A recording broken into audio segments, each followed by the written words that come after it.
Go ahead, Assalamu please. alaikum. Salam alaikum. Go ahead, please. Assalamu alaikum. Wa Alaikum alaikum salam. assalam. Who is with me? Yes, my name is Waqas Ali and I'm from Lahore. All right, brother Waqas. What's happening? I had a few questions that I wanted to ask from you. I've been watching your videos for quite some time now, and what I've gathered from your videos is your beliefs about the Imamat and Khilafat. Okay. And I'm being myself being a Sunni, I have certain confusions regarding Okay. the status of Imam in the Shia Mazhab. Okay. And that is why I would like to ask you some questions, if you would give me Sure. some Go ahead. time What's here. the question? Yes, my first question is that in one of your videos you said that the Imams of Ahl Bayt, they got wahi from Allah through angels, and Allah gave them unlimited knowledge of future, whatever is going to happen in the future and whatever happened in the past, and everything. They got knowledge from Allah Ta'ala. Yeah. Okay. Is that true? No, I didn't say that. So they received the knowledge of halal and haram and what pertains to what the things that are pertinent to religion. In other words, religious. No. Okay, listen to me now. Religious. Yes. Doctrines and religious practices and acts that are halal and haram from Rasulullah sallallahu alaihi wasallam. And what has happened and what will happen, they got that also from Rasulullah sallallahu alaihi wasallam. Rasul sallallahu alaihi wasallam gave it to Amirul Mu'mineen alayhi salam. Amirul Mu'mineen alayhi salam gave that to the Imam after him, and he gave it to the Imam after him. So that is the course. However, listen now. Listen, just learn. However, angels also come to the Imams alayhimus salam. And as angels came to Mary, the mother of Jesus, and various verses of the Noble Quran, that Jibreel alayhi salam came to Mary and talked to her and said, I'm Jibreel, I'm from Allah, and I'm come here to give you glad tidings of the fact that Allah subhanahu wa ta'ala will give you a son. His name is Jesus. And Jibreel said, I am giving you the son. He didn't say Allah is going to give you a son. Allah sent me so I may give you a son. So all that happened, and Musa alayhi salam's mother, Jibreel talked to them. Allah sent angels to them, sent wahi to them. So angels come to Ahlul Bayt alayhimus salatu wassalam. But it doesn't mean they are prophets or they are apostles or they are nabi. They are imams. And it's not necessary that if a person converses with an angel, he has to be a prophet or an apostle. Many saints, including Mary, the mother of Jesus, conversed and talked with angels, and she was not a prophet or an apostle or a nabiya. So, however, with regards to things that will happen in the future, things that will change, those events that will change, their knowledge is always renewed. So that knowledge keeps renewing, and Allah subhanahu wa ta'ala sends angels to Ahlul Bayt alayhim salam with regard to future events that they change all the time to give them new information about the things. Okay, go ahead, brother. Okay, so they do get some knowledge of the future through the angels, which is certain events that are going to change. Yeah, just as Mary got knowledge of future events from angel Jibreel, and she is not a Nabi, and that's in Surah Maryam and Quran. Yeah. Okay, I get it. Now my question is that if they had the knowledge of the future and they knew what was going to happen, then why did they allow themselves to be killed? Why did they allow themselves to be poisoned? Yes. So on the question of future events, so many a time, it's necessary for the Imam alayhi salatu wasalam to succumb to shahada, like Imam Hussein alayhi salam. He knows if he goes to the battlefield, he will be martyred. Like a lot of people in the history of Islam, they knew if they would go to the battlefield, they will be killed. So because they knew if they will go to the battlefield, they will be killed, they should run away. That's a very preposterous suggestion.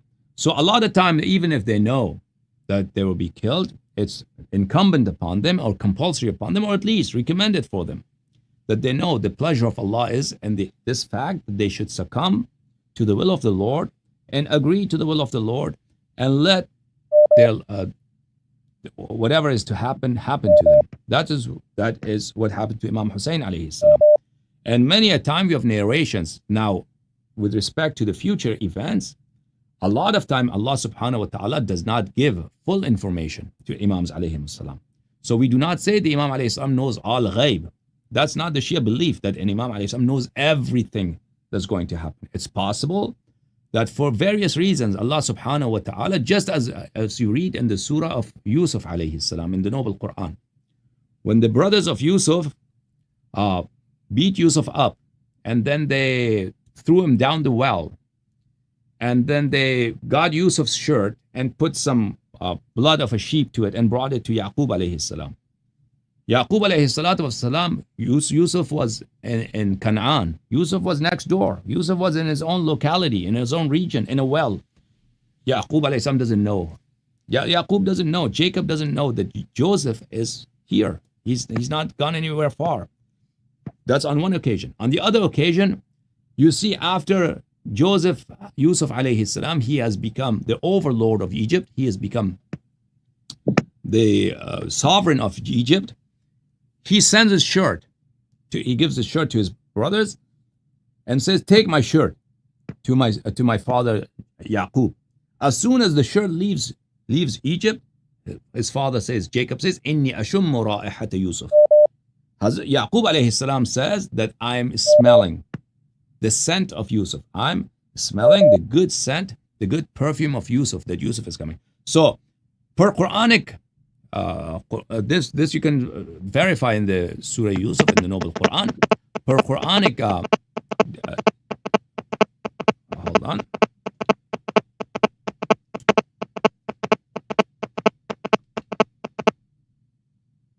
Per Quranic verses, it's possible that a person knows partial ghaib. So we do not claim. Our Imams alayhi salatu wasalam have clearly enunciated that Allah subhanahu wa ta'ala has given them a portion of the knowledge of the future, and unseen, not everything. There are many ahadith that Ism al-A'zam has 72 letters, and Allah has exclusively kept one letter of that for himself. And there's given Ahlul Bayt alayhim salam 71.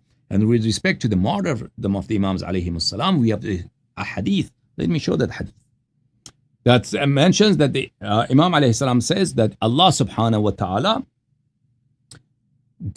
takes away the knowledge of the time they are going to die from them. So he doesn't know, the Imam alayhi salam doesn't know that a lot of time that he will die at a certain time.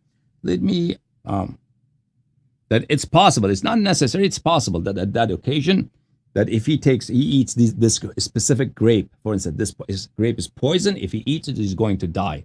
So Allah subhanahu wa ta'ala may remove that knowledge from his heart. So he eats the grape and he dies. Okay? If I could find that hadith for you, I'll show it to you.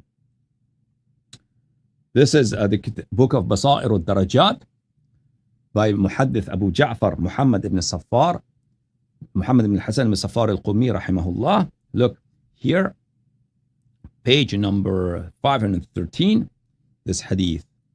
I asked the Imam alayhi salatu wasalam, قلت أتعلمون الغيب؟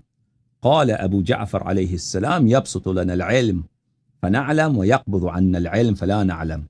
Do you know the unseen? He said that sometimes, on occasions, our knowledge is expanded and we know the ghaib. And at other times, that knowledge is taken away from us when we do not know it. With regard to their deaths, let me find that hadith for you. So look here. Al-Usul min al-Kafi lil-Kulayni rahimahullah, volume number 1, published by Dar al-Ta'aruf lil-Matbu'at, hadith number 4. Kitab al-Hujjah. Kitab al-Hujjah. Hadith number 4. This the chapter is Ilm al-Ghayb, the chapter of أن الأئمة عليهم السلام يعلمون متى يموتون. Okay. Okay, look at this hadith. I asked Imam Riza alayhi salatu wasalam, Amir al-Mu'mineen alayhi salam, knew who would murder him, and that at the night that he will be killed, and where he will be killed. And he himself said that tonight there will be mourning here. He will said that there will be a mourning here. So why did he choose to go to the mosque? And he was killed there. He was struck there. He said, كان هذا مما لم يجوز تعرضه. Why was it permissible for him to go to the mosque? He said, ذلك كان ولكنه خير في تلك الليلة لتمضي مقادير الله عز وجل. So he said that was, Allah gave him the choice. When Allah gives a person the knowledge that he will be killed at such position, then Allah gives him also the choice that if you choose to be martyred, then you should know that you will be martyred in such a place. So that Allah subhanahu wa ta'ala gave him the choice that does he want to martyrdom or does he want to stay longer in this dunya? And since he had a choice and it was not compulsory for him to choose to live in this dunya longer, he chose martyrdom and he chose to be with his beloved Rasul sallallahu alayhi wa sallam and the lady Fatima salamullahi alayha. Okay? So, you have any other question? Yes. I have another question.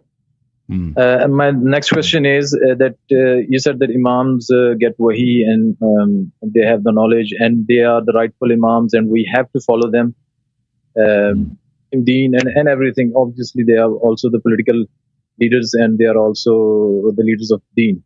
Yeah. They have these both qualities. Yeah. Yes. My question is that we have a hadith in Ahl Sunnah Mazhab that whoever dies without the bayat of the Imam of his time, he dies the death of Jahiliyyah. Okay. Now, he dies as if he died in the times of Jahiliyyah. Now, is that the same in Shia Mazhab? That if I do not accept so Imam that of is, Ahl absolutely. That's indeed the case. That's saying that from Imam alayhi salam, from Rasulullah sallallahu alayhi wa sallam, and it is with respect to Ahlul Bayt alayhi salam. But let me show you that saying of the Nabi sallallahu alayhi wa sallam in Muslim, that he brings this hadith and applies it to Yazid. You know that at the time of Harra, the battle of Harra that happened between Sahaba, there were Sahaba and there were also Tabi'een on the one hand, and the armies of Yazid, the armies of Bani Umayyah on the other.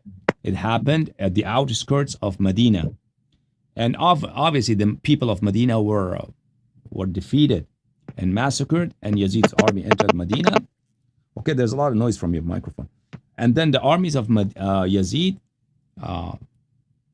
raped women in Medina, daughters of Sahaba and daughters of Tabi'een and their wives and their virgin daughters.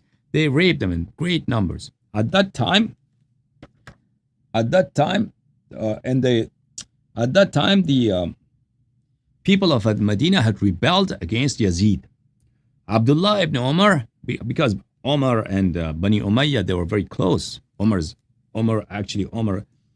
made sure that Bani Umayyah become very strong, and they become very influential during his caliphate. And he and Abu Bakr, they appointed Abu Sufyan's son Yazid, and then after Abu Sufyan's son Yazid, his other son Muawiyah in Syria, which was a very strategic and a very rich and very wealthy province. So Abdullah ibn Umar at that time, he discouraged the people of Medina not to fight against Yazid, and he quoted this hadith from the Nabi sallallahu alaihi wasallam, which I want to show you. That if you die and do not have a bay'ah on your neck, do not have allegiance, you die a pagan death. This is Muslim, by Muslim al-Hajjaj al-Qushayri, published in Beirut, Lebanon in 2010 in Darul Fikr. The hadith is here. So at page number 942 hadith number 4686. من خلع يدا من طاعة لقي الله يوم القيامة لا حجة له ومن مات وليس في عنقه بيعة مات ميتة جاهلية. If you die and you do not have a bay'ah, a pledge of allegiance to someone, you die a pagan death. And his intention was, Abdullah ibn Umar's intention was, that people of Medina should not rebel against Yazid. And Yazid is the person, if you do not have his bay'ah on your neck, you will die a pagan death. And Musnad Ahmad ibn Hanbal, volume number 28, published in 1999 by Al-Risala, you see here the same narrations narrated on the authority of Muawiyah ibn Abi Sufyan. قال رسول الله صلى الله عليه وسلم من مات بغير إمام مات ميتة جاهلية. حديث صحيح. Any person who dies without an imam, he dies a pagan death. So the hadith is sahih. And both denominations have narrated this hadith. However, who is that imam? That if you do not recognize him, you die a pagan death, jahiliyyah death, pre-Islamic death. People who died before Islam, they were mushrik, they went straight to fire of hell. And Nabi sallallahu alaihi wasallam said, my ummah will be divided into 73 sects. Only one sect will go to paradise and the rest will go to hell. So who is that imam? And now, according to you, this could be a corrupt person, a degenerate person such as Yazid. Abdullah ibn Umar al-Muslim says this could be a degenerate person, a vile human being like Yazid, such a repulsive person, Yazid. If you do not recognize and pledge obedience and allegiance to a bastard like Yazid, you would go to hell. Or any other imam such as him, or Muawiyah and the rest. However, according to Ahlul Bayt alayhim as-salatu was-salam, this is not just any ruler. This is the imam whose imamah comes from Allah subhanahu wa ta'ala. He is like the Prophet sallallahu alayhi wa sallam. Just if you don't recognize the Nabi sallallahu alayhi wa sallam, you cannot enter paradise. Likewise, if you reject the imamah of such an imam who is like the Nabi sallallahu alayhi wa sallam, who is similar to the Nabi sallallahu alayhi wa sallam, then you die a pagan death. Okay, I think you're disconnected, brother. Okay.